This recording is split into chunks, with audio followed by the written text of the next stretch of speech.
Hello દોસ્તો, નમસ્કાર, જય શ્રી કૃષ્ણ, રામ રામ. કેમ છો બધા? જ્યારે આપણે રાઉન્ડ 2 માં જવા વાળી વાત કરીએ છીએ, ચાહે તમે એન્જિનિયરિંગ થી બિલોંગ કરો છો, મતલબ BTech માં એડમિશન લેવાના છો યા ફિર ફાર્મસી વાળા સ્ટુડન્ટ્સ જેનો હજી મેરિટ રેન્ક જનરેટ નથી થયો, પણ આ સેમ વસ્તુ ફાર્મસી વાળા સ્ટુડન્ટ્સને પણ ધ્યાનમાં રાખવાની છે. એટલે જે પણ લોકો ફાર્મસી વાળા છે એમને પણ આ વિડીયો જોવાનો છે, અને જે BTech એડમિશન લઈ રહ્યા છે, એન્જિનિયરિંગમાં એડમિશન લઈ રહ્યા છે, એમના માટે તો આ વિડીયો ઘણો ઇમ્પોર્ટન્ટ છે જ.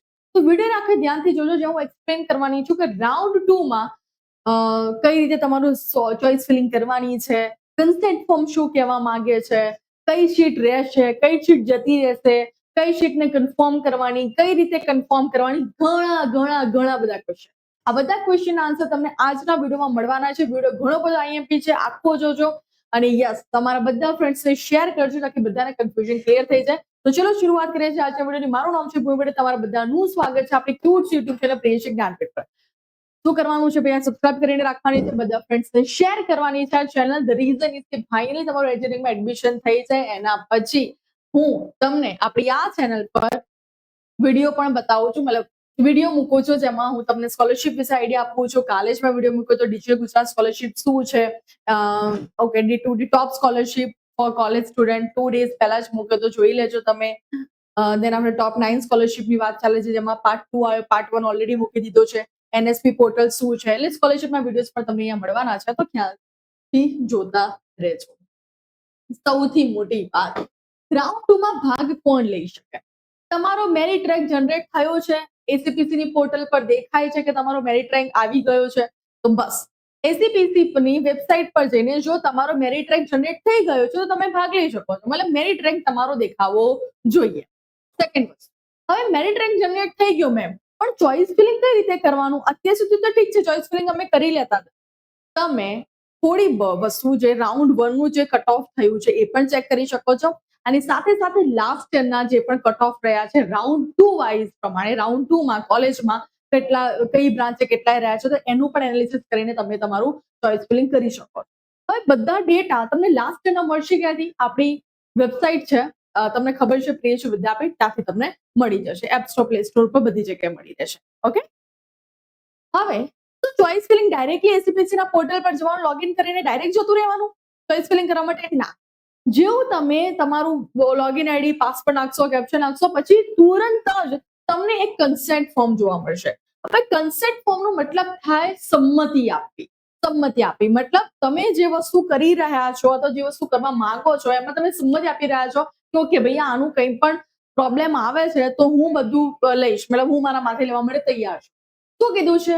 પહેલા તો રાઉન્ડ 2 ને રીસફલિંગ રાઉન્ડ કહેવામાં આવે છે. ધ્યાન, તમને બધાને ખબર છે કે મોક રાઉન્ડ જે છે નોર્મલ ભાઈ રાઉન્ડ કહેવાય, જેનો કોઈ એટલું ખાસ નહીં. રાઉન્ડ 1 ને એકચ્યુઅલ રાઉન્ડ કહેવાય, અને રાઉન્ડ 2 ને રીસફલિંગ રાઉન્ડ કહેવામાં આવે. થોડા બહુ આ ટેકનિકલ ટર્મ્સ યાદ રાખજો. હું પ્રથમ વર્ષના પ્રવેશ માટે રીસફલિંગ રાઉન્ડ 2 માં ભાગ લેવા માટે મારી સંમતિ આપું છું. હું અને મારા વાલી સમજીએ છીએ કે જો મને રીસફલિંગ રાઉન્ડ 2 માં નવો બેઠક ફાળવવામાં આવશે તો રાઉન્ડમાં મારો કન્ફર્મ થયેલ પ્રવેશ આપમેળે રદ થઈ શકે. વેરી મોસ્ટ ઇમ્પોર્ટન્ટ વસ્તુ, એટલે હું તમને કહું છું કે રાઉન્ડ 2 માં મળેલી કોલેજ વિથ બ્રાન્ચ તમને ગમે જ છે અને તમારે કોઈ રિસ્ક લેવો જ નથી તો રાઉન્ડ 2 માં જશો જ નહીં. રાઉન્ડ 2 માં જશો જ નહીં. પણ તમને હજી પણ એવું છે કે રાઉન્ડ 1 માં સારી મળી છે, પણ મને એવું લાગે છે કે મેરિટ રેન્ક હવે મારો ઇન્ક્રીઝ થયા પછી ધેર ઇઝ અ ચાન્સીસ કે ભાઈ મારું ઉપર થઈ ગયું, મારે મતલબ અત્યારે ફોર એક્ઝામ્પલ મારો મેરિટ રેન્ક પહેલા 15,000 હતો, પણ હવે મારો મેરિટ રેન્ક 11,000 થઈ ગયો છે. તો પહેલી મળેલી કોલેજ સારી જ છે, પણ હવે મને એવું લાગે છે કે 11,000 મેરિટ રેન્કના થવાના લીધે મને એના કરતા પણ સારી કોલેજ મળી શકે તેમ છે, તો ડેફિનેટલી તમે રાઉન્ડ 2 માં જાઓ. બીજો સિનારીઓ હું તમને સમજાવું કે ફોર એક્ઝામ્પલ મેં મારી પહેલી એક્ઝામ આપી, 15,000 મારો મેરિટ રેન્ક જનરેટ થયો, બટ બીકોઝ ઓફ મેં ઇમ્પ્રુવમેન્ટની એક્ઝામ ના આપી અને મારા કરતા ઘણા બધા સ્ટુડન્ટ્સ આગળ જતા રહ્યા, અને જેના લીધે મારું મેરિટ રેન્ક નીચું થઈ ગયું, 15 ની 18 થઈ ગઈ, 15,000 જગ્યાએ 18,000 થઈ ગયું. હવે આમાં તમને એવું લાગતું હોય કે હવે મારો તો મેરિટ રેન્ક નીચે જતો રહ્યો છે, કેમ ભાઈ? કારણ કે મેં ઇમ્પ્રુવમેન્ટ એક્ઝામ આપી નહીં, મારું તો જે હતું એના જ રિઝલ્ટ રહ્યું. તો એ કેસમાં તમને રાઉન્ડ 1 ની મળેલી સીટ ગમી ગઈ હતી, મતલબ રાઉન્ડ 1 માં જ્યારે તમે સીટ કરી હશે, ગમી ગઈ હશે, કન્ફર્મ કરી દીધી હશે, અને તમને એવું લાગે છે કે ભાઈ હવે ઓલરેડી આપણે ડાઉન મેરિટ થઈ ગયું છે, તો આ કેસમાં મારે રાઉન્ડ 2 માં મને નથી લાગતું જવું જોઈએ. ખોટું પછી રાઉન્ડ 2 માં પણ જો મને કોઈ કોલેજ મળી જાય તો રાઉન્ડ 1 ની નીકળી જાય છે, સારી એવી કોલેજ છે, તો બેટર છે કે આ કેસમાં તમે આગળ ના જતા. પોઈન્ટ ધ્યાનથી સમજજો, કારણ કે રાઉન્ડ 2 માં ડઝન્ટ મેટર તમે રાઉન્ડ 1 ની સીટ કન્ફર્મ કરી છે, પણ જેવા તમે રાઉન્ડ 2 માં ગયા, રાઉન્ડ 2 માં કોઈ સીટ મળી તો રાઉન્ડ 1 ની કેન્સલ, પણ રાઉન્ડ 2 ની કોઈ સીટ ના મળી, તમને અલોકેટેડ ના થયું, નો સીટ અલોટમેન્ટ, તો રાઉન્ડ 1 માં જો તમે સીટ ભરી મતલબ પૈસા ભર્યા છે તો રહી જ, પણ રાઉન્ડ 2 માં ફોર એક્ઝામ્પલ રાઉન્ડ 2 માં તમને કોઈ સીટ અલોકેટ ના થઈ, પરંતુ રાઉન્ડ 1 માં પણ જ્યારે તમને સીટ અલોકેટ થઈ હતી એનો ફ્રીઝ નથી કરાય, અલોકેટ થઈ ફ્રીઝ નથી કરાય, પૈસા નતા ભરાય, તો એ પણ કન્સિડર નહીં થાય, મતલબ તમે કશું જ તમારી પાસે અવેલેબલ નથી, નો સીટ અલોટમેન્ટ. હું વધુમાં સમજુ છું કે જો મને રિસેપ્ટિંગ રાઉન્ડ 2 માં નવી બેઠક ફાળવવામાં આવશે અને હું નવા ફાળવાયેલા પ્રવેશને સ્વીકારું નહીં, રદ કરું કે રિપોર્ટ ન કરું અથવા નવી બેઠક પર પ્રવેશ ન લઉં, તો પણ રાઉન્ડ 1 માં ફાળવાયેલો મારો પ્રવેશ રદ થઈ શકે. જો રિસેપ્ટિંગ રાઉન્ડ 2 માં મારી પસંદગી મુજબ મને કોઈ નવી બેઠક ફાળવવામાં નહીં આવે તો રાઉન્ડમાં મારો અગાઉથી કન્ફર્મ થયેલ રહેશે. મહત્વપૂર્ણ નોંધ, ઉમેદવાર દ્વારા રીશફલિંગ રાઉન્ડ 2 માં ભાગ લેવા માટે સંમતિ આપ્યા બાદ ચોઇસ ફિલિંગની છેલ્લી તારીખ પછી સંમતિ પાછી ખેંચે, મતલબ અત્યારે કન્સેન્ટ ફોર્મ તમે સાઇન કરો છો, અત્યારે તમારે મને એવું લાગે છે કે મારે કરવું છે, પછી કદાચ કાલ તમને એવું વિચાર આવે છે કે ના ના ના ના રહેવા તો નથી કરવું, તો જ્યાં સુધી તમારી લાસ્ટ ડેટ છે ત્યાં સુધી તમે પાછું ખેંચી શકો છો તમારું કન્સેન્ટ ફોર્મ, પરંતુ એકવાર ડેટ જતી રહી એના પછી તમે તમારું કન્સેન્ટ ફોર્મ પાછું નહીં લઈ શકો.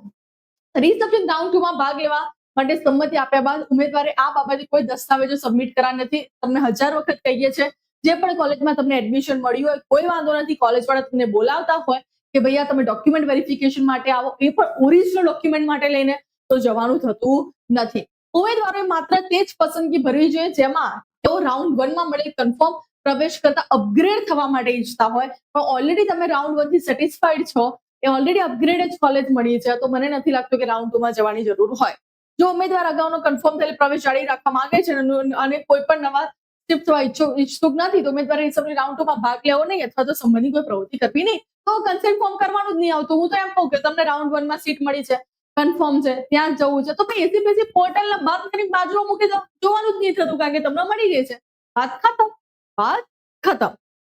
હું ફરીથી કહું છું, બહુ જ સમજી વિચારીને રાઉન્ડ 2 માં જજો, બહુ સમજી વિચારીને ચોઇસ ફિલિંગ કરજો, કારણ કે એવું ના થાય કે રાઉન્ડ 2 માં જ્યારે તમે જાઓ ચોઇસ ફિલિંગ કરો અને પછી એમાં એવી કોઈ સીટ મળે, પછી તો રાખવી જ પડે, ઓટોમેટિકલી રાઉન્ડ 1 ની જતી રહે, એટલે રાઉન્ડ 1 કરતા અપગ્રેડેડ જ અથવા તો જેમાં તમારા ચાન્સીસ બહુ વધારે છે કે ભાઈ આ 5 માં જ જવું છે, એના વગર મારે જવું નથી, તો એ 5 જ રાખે, એવું નહીં કે 6 7 8 પણ રાખી દઈએ, ના, જે પણ 5 જે પણ 10 જેમાં તમને મળી છે એના કરતા હાઈ ચાન્સીસ છે, તો તમારી બહુ ઈચ્છા છે કે આના પ્રેફરન્સ કરતા મને આ મળે તો સારું, એ 10 મળે તો ઠીક છે, બાકી મારી પાસે આ ઓપ્શન તો છે, તો એ 10 જ ચોઇસ નાખવી, બીજી વધારે કોઈ પણ ચોઇસ નાખવી નહીં. હજી પણ તમારા કોઈ પણ કન્ફ્યુઝન હોય તો તમે મને કમેન્ટમાં કરજો. સ્કોલરશિપ માટેના બધા વિડીયોઝ તમને આપણા પ્લેટફોર્મ પર મળતા રહેશે ટાઈમ ટુ ટાઈમ. સબસ્ક્રાઇબ કરીને રાખજો અને તમારા બધા ફ્રેન્ડ્સ શેર કરજો. ટીટા બાય બાય, ટેક કેર દોસ્તો, જય શ્રી કૃષ્ણ, રામ રામ.